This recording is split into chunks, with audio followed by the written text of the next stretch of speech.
Afcon is finally over. We had everything in this final. This final delivered what it was promised. Two of the best teams in the African continent going at each other to the throat for 120 minutes. Had controversies, had crazy goals. Let's get into it and my reaction to this final.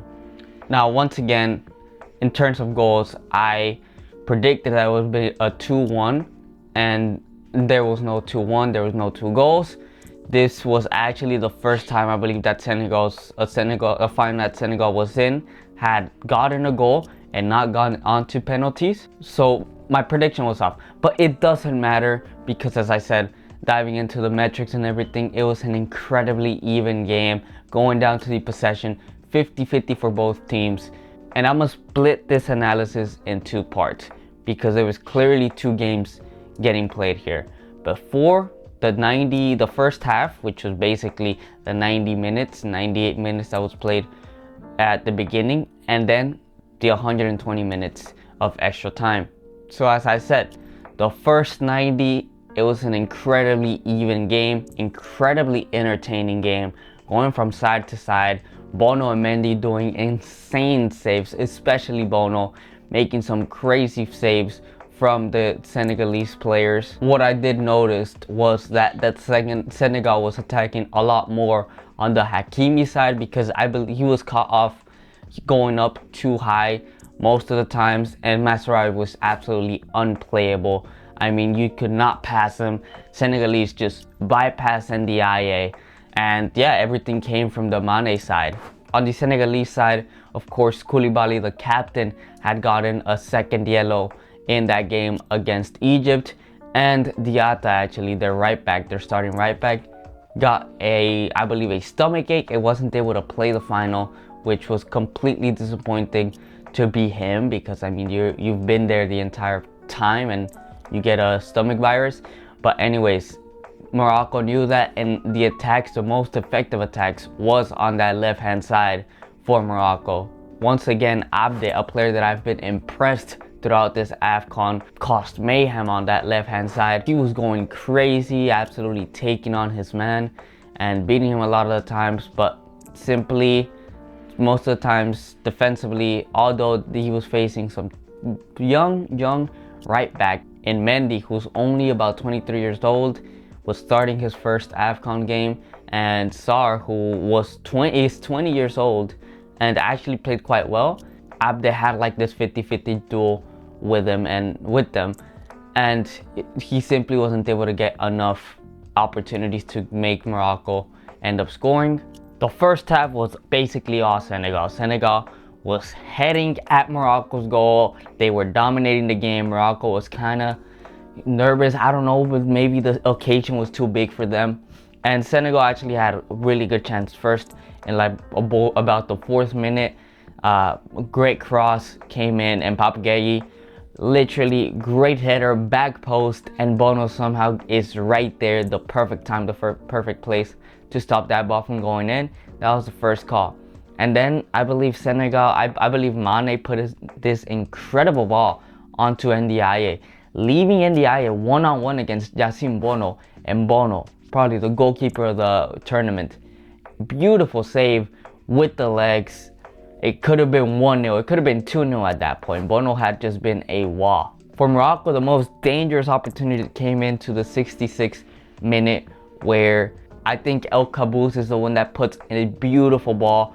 Brahim Diaz jumps, lets it go for El Kaabi. El Kaabi's right there, he just has to poke it into the back of the net, and he misses it, puts it out wide. That could have been another goal for Morocco. But the game stays 0-0, and we don't get a threatening shot up until the 94th minute of the game.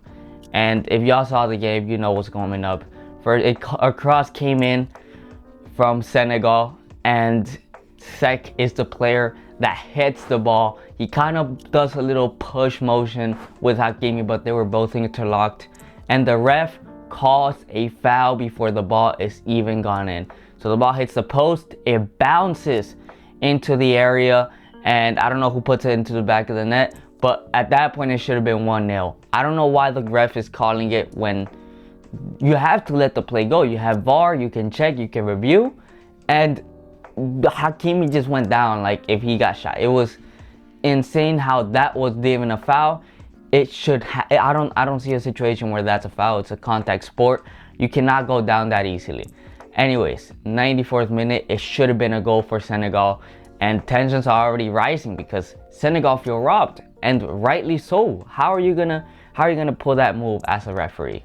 But the drama does not end there, because in the 97th minute, there is a cross for Morocco. The ball gets put in, and Diop, it looks like he grabs Brahim Diaz from the back of the neck, like right here, from like between the neck and the shoulder, and pulls him, leading to a potential penalty. The VAR gets intervened, and sure enough, it gets called a penalty for Morocco. The last kick of the game. This ignites an absolute brawl in the stands, ignites a fury within the Senegalese players who refuse to play, who protest and go into the dressing room, walk off the pitch, and for 20 to 30 minutes we had no idea what was going on. There's fans fighting, there's fights between the players, there's fights between the managers, and it's a whole mess. Hakimi is the one trying to separate or calm things down, which I think is a bit hypocritical. I'll explain in a bit. But eventually, Mane fetches his team and tells them, come on, you gotta finish this game. And the penalty is still given. Mendy versus Brahim Diaz. Brahim Diaz is given the ball.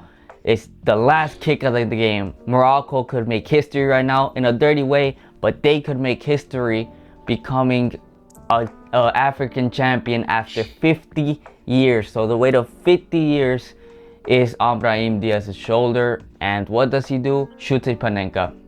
One of the stupidest decisions that I have seen ever to be taken. It is tough because, look, I was watching this YouTuber and he theorizes that Brahim Diaz has been incredible. He hasn't had this much spotlight probably since he was in Italy with AC Milan.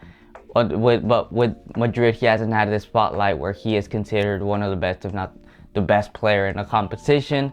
So maybe that went onto his head and he just wanted to, aura farm, get that goal in the Panenka style, but horrendously taking Panenka on top of that. And we continue 0-0. The end of the first half of this whole entire thing.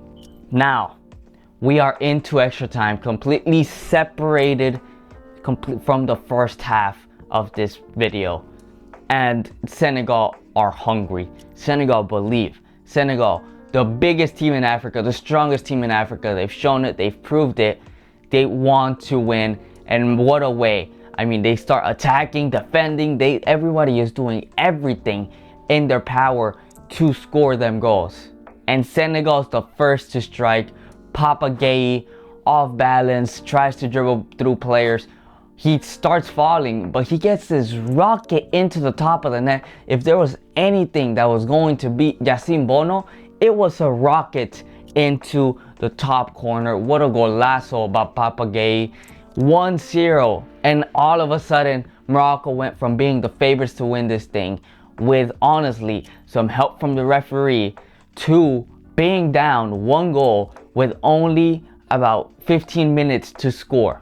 And Senegal did not stop there. You had Mane defending, you had the entire Senegalese attacking still. Chief, who had come in for Nicolas Jackson, gets a ball in. There's a shot, Bono saves it, the rebound gets to him, and he has it to make it 2-0. Chief has it to make it 2-0, but puts it wide. Now, there was a tiny touch from Yacine Bono that makes the ball kind of ricochet and uncomfortably allows Chief to shoot that ball, making it go wide. This keeper is insane. I don't know how he's playing in Al Hilal. If he was in Europe, he'd probably be one of the best goalkeepers in Europe, hands down. And then there's a Moroccan corner. It hits the crossbar. It's still 1-0 for Senegal, and the game ends there. Mane makes history, Senegal make history. This generation of Senegalese players win their second Afcon. I believe this is the second Afcon in Senegalese history, which means that this generation was able to bring 2 Afcons to their nation. Now let's get to what happened throughout the game, like apart from the game itself. As I said, there was a bunch of brawls, but Morocco was playing very dirty tactics. I mean, you can see multiple videos where Hakimi, where Moroccan ball boys, where all of them are trying to take Mendy's towel to hinder him, which is absolutely disgusting, man. You're a great nation. You're a really good team. You don't need to be pulling these type of tactics. But sure enough, they keep doing that, and they actually assault the second goalkeeper for Senegal because they start dragging him across the field. It's embarrassing from the Morocco side. On top of that, the refereeing, disgusting. I mean, it's very sketchy. There's been sketchy calls all throughout the tournament for Morocco, which I don't think it influences the fact that they were in this final, because I'm sure they've been the second best team in this tournament, honestly. But you just can't deny the facts that are right in front of you. I mean, the denied goal, literally because of a foul that he called before it was in, even though there's VAR, and that whole penalty situation, which I honestly think from the back it looks like it is a penalty, but from the front he barely grabs him, and Brahim Diaz just completely sells it. It was a mess when it came to refereeing and sketchy decisions, which is why I think Senegal are the rightful winners. They played incredible football. They went through rough patches, and I said it, the Senegalese team, they have their weaknesses, but they were able to overcome them, and that's what makes a champion. Now going over some players that need highlighting, Masraoui, as I said, was incredible on that right back position. I mean, on that left back position for Morocco. Aguar and Massina in that Moroccan midfield was incredible. And of course, Abde on that left hand side, he did everything that he could to generate something. Some players that really underperformed, I'd say Hakimi. He did not do much either defensively or offensively. He had one tackle. The people are going to overblow the fact that he was blocking a goal, but that was like one of them. The rest of the time, he left his midfielder and the center backs do the work for him. And Brahim Diaz, of course. I mean, this guy, he had an incredible tournament, but it was simply not meant to be. This game, he pretty much did nothing because, I mean, you have Papa Gueye and Diouf on you. That right hand side of that left hand side for Senegal is incredible. Defensively, he couldn't do much. And El Khawi, who missed an absolute sitter. And of course, probably the player of the match for Morocco, Yassine Bono. He pulled some incredible, I already glazed him enough, but he pulled some incredible saves to keep Morocco in this game. Now on the Senegalese side, Ndiaye, he was hooked off quite early into the match, about the 77th minute. I thought he played a decent game, but of course, with Masraoui being on the form that he was in, with Saibar being defensively on the form that they were in, it was tough for Ndiaye to make anything happen. As I said, Sarr, Mendy, for being so young, I think they performed quite well up against this Moroccan side. Gueye once again showing that he still has a quality to hang around, being 36 years old. Great game by Gueye. And Papa Gueye, who scored the golazo, what else can I say about him? I mean, he was tracking the entire field. He was incredible. And the little gem that stood out to me, he played absolutely incredible. Lamine Camara, he played insanely well. He did a little foul. He got a yellow card early on into the game, but other than that, he didn't put a foot wrong. He was great. He plays for Monaco. I think he's 22 years old. Let me double check. Yeah, he's 22 years old. This guy is gonna be incredible, man. I mean, the ground that he was covering, the tackles that he was putting in, he was, as I said, not putting a single foot wrong. Mane, of course, making absolute history. Incredible performance by Mane, defending, running up until the 130th minute, bring his team on, really showing what a leadership is supposed to be like. And Mendy, after that penalty save, after the saves that he was making in extra time, this guy was incredible. Also, same as Bono. How are these guys in the Saudi Arabian League? But well deserved to Senegal. Congratulations to all Senegalese.